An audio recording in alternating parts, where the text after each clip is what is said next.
সন্তান, কারো ঘরে মেয়ে কন্যা সন্তান জন্মগ্রহণ করলে দাদা মুখ কালো করতে পারবে না, দাদি মুখ কালো করতে পারবে না, নানা নানি মুখ কালো করতে পারবে না, চাচা চাচি মুখ কালো করতে পারবে না, আপন পিতা মাতা মুখ কালো করতে পারবে না।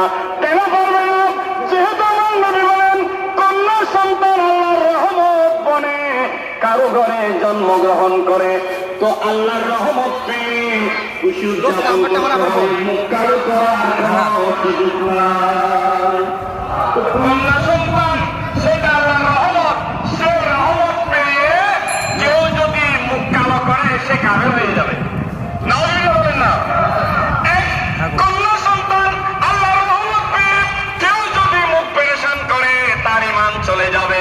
তাহলে যে কন্যা সন্তানকে রহমত বলেছেন নবী রহমতুল লিল আলামিন, তো যারা নবী রহমতুল লিল আলামিনকে পেয়ে যারা মুখ পেরেশান,